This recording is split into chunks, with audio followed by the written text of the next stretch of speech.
Hi, my name is Haibo Liu. I'm one of the co-founders for Cancer IQ. So Cancer IQ is a digital high-risk program that lets any hospital in the country be able to have a cancer high-risk clinic. So a cancer high-risk clinic is a clinic that identifies people who are at high risk for getting cancer. Once you can identify them, you can then put them on plans so that they either catch the cancer early, which has a huge impact on survival, or that they never get cancer in the first place. Now, these programs exist, but they only exist at University of Chicago, Northwestern, Rush, kind of these top academic centers. They take a lot of resources, and they require expertise, resources that 90% of the hospitals in the country, and as such, 90% of the population in the country don't have access to. So we spun out of the University of Chicago, where the program there has been in development for about 15 years. We've commercialized it and put a whole technology layer on top so that what takes 6 hours at these top academic centers can be done in 15 minutes anywhere in the country. And the goal is that any hospital, community hospitals in general are our target, is able to offer care and cancer care at the same level that, say, University of Chicago can. We currently are working with Stroger, Cook County, but we would absolutely love to work with any of the other county systems. Identifying cancer early saves the health system billions of dollars. So as we move towards this more kind of accountable care organizations, as we move towards prevention, we hope to get Cancer IQ in front of every hospital in Chicago. Thank you. Dan Livingston, and I am here representing Freedom Tracks, which is a powered track attachment for manual wheelchairs. And the easiest way to show you is to demonstrate it. A lot like Motobag, a little louder, but it allows somebody in a manual wheelchair to roll on, go to the beach, go through snow, grass, gravel, wherever somebody in a chair would have a tough time getting. So you could take it on a beach vacation, you could actually take it on any airline, and always have it with you, conveniently stored, in case you find yourself at the beach randomly. So it's been in development for about 3 years, and we've had great responses, especially in the last year. We have about 100 out there right now, and just looking to expand. We're located in Waukegan, and we have a small staff now, but we have orders coming in every day and constantly expanding. So it's an interesting time for it. Hi, my name is Emil Cambry. I'm the founder of Blue 1647.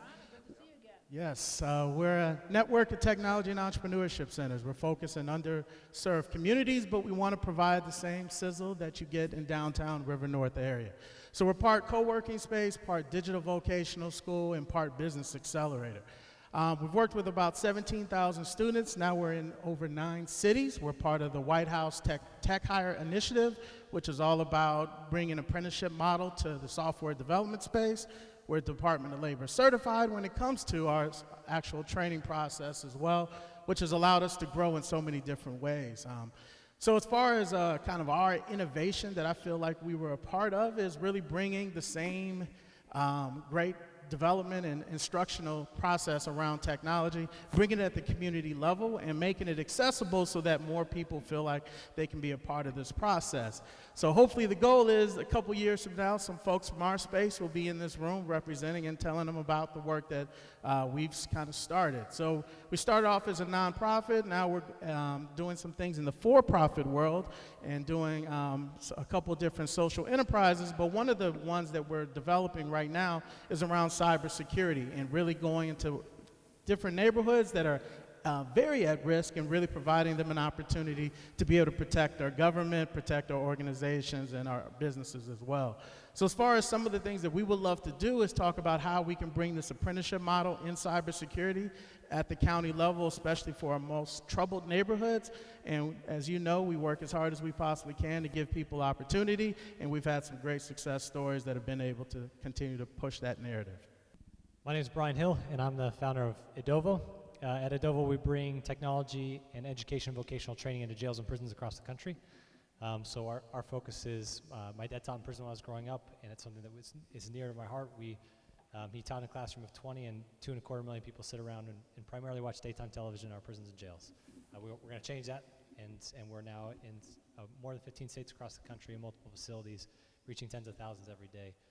Again, bringing tablets and increased communication to families, and so that way they can have a better shot when they get out. Our focus is really to, over time, restructure the criminal justice system, specifically starting from the inside and then working our way out to probation and parole. Thanks. My name is Tony Bombasino, and I'm the co-founder of a company called Real Food Blends. And we make 100% real food meals for people with feeding tubes. Maybe something you've never thought of before, but chances are in your lifetime you're going to know somebody that's needed a feeding tube. Think of folks that have ALS, oral cancer, brain injury, stroke. In fact, the feeding tube nutrition is now a $6 billion industry in the United States alone, and double that internationally. And it's something near and dear to my heart. My son's had a feeding tube for 5.5 years. He was born with brain injuries. And when you put on a feeding tube, whether you're 2 years old or you're 70 years old, if you know this or not, you're basically put on a diet of formula, which is oftentimes about 50% corn syrup and preservatives, which is great and might keep you alive for a while, but it's not something you want to eat for 5 years, 10 years, 30 years. And just think of your favorite meal for a second. And now imagine eating that same thing for every single meal for the rest of your life. Right? It's a pretty taxing mental thing. And so when this happened to my son, he kind of failed the commercial formulas. He was vomiting 10 times a day, having seizures, not doing well at all. And we kind of reached that desperation point, my wife and I, and we said, there's got to be a better way. We started blending food at home, and next thing you know, he stopped throwing up and started sleeping. And we had no idea what we were doing. We were marketing people. We weren't dietitians or doctors. And we spent 2.5 years doing R&D before we ever had a product to sell. And when we found out it was such a huge industry and a big problem that we weren't just facing alone with our own son, we decided to do something about it. And we found a manufacturer out west to help us with the sourcing and the ingredients, and we built a company called Real Food Blends. And we've now sold well over 1 million meals coast to coast. We're continuing to launch new products. We're continuing to hire new people. And it's been really an amazing process. And what I would ask for you, President Preckwinkle, is we've spent some time in Lurie's Children's Hospital and Comer Children's Hospital, and they're amazing people. We're trying to get our meals in front of the right people, where people that are going home with feeding tubes every day know that real food is a possibility. And even if they aren't covered or on the formulary, just an education, we can give out brochures or we can help in any way. I'd really appreciate that. First of all, thank you very much for having us, to you and your team, President Preckwinkle. My name is Rob Kunzler. I represent a company called Four Kites. Four Kites is a Chicago-born and bred technology company, and what we do is we help make stuff and then ship stuff. We give them the visibility between points A and point B. Believe it or not, in North America alone, it's almost $1 trillion industry in terms of people that make stuff, shipping stuff via trucks, train, air, as well as intermodal, what they call train plus truck. And so what we're doing is we're putting technology over the top that helps them understand where their stuff is at any particular point in time, and more importantly, help them action it. So we work with big companies like Cargill, Pepsi, Caterpillar, some names you're probably familiar with, and we're hoping to continue growing. We're about 75 people here in Chicago. We've got some development done around the country. Great team, and really happy to be here and hopefully chat with some of your team. Hi, my name is Megan Morgan. I'm with a nonprofit organization called Girls in the Game, and we've been around for 22 years. We provide sports, health, and leadership programs to girls across Chicago. We work all over the city, although we primarily work on the south and west sides in those neighborhoods that are of the highest need. We have a variety of programs. Our programs are really designed to serve girls from a young age and then keep them involved throughout high school. So we serve girls 7 through 18 through after-school programs, one-day events, summer programs, teen leadership program, and we recently started doing some programming at the Juvenile Temporary Detention Center over at Roosevelt and Ogden. So we have evaluation results that show that our programs work. After being involved in our programs, girls are healthier, they know more about nutrition, they're more physically active, and more important than that, they have more self-confidence, they have higher self-esteem. We have results that show that girls are grittier after being involved in our program, so meaning they're less likely to quit when things get hard. And so like I said, the program that we specifically won the Innovation Award for was designed with that premise of serving girls around the long term. So going into schools and introducing a model of programming to serve girls from 3rd through 8th grade in that school. in the past, we've really struggled with getting girls and keeping them involved at the middle school age, and so this program is to keep them involved through that age. Good afternoon. I'm with Pagefaults. We've started back in 2013. Pagevault, so that's P-A-G-E-V as in Victor, A-U-L-T. And started in 2013. We're basically a legal tech company.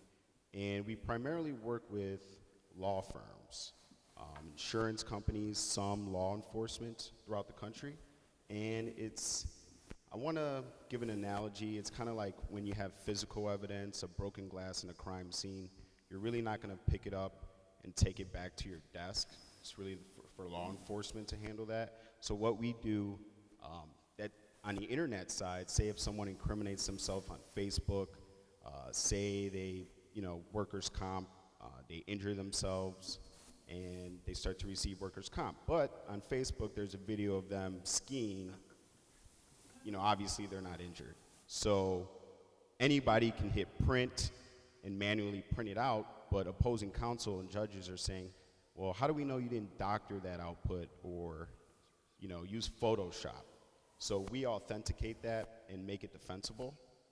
So now we're looking, since this is a, private sector wanting to work with public sector, how can we, work with prosecutors or law enforcement if investigations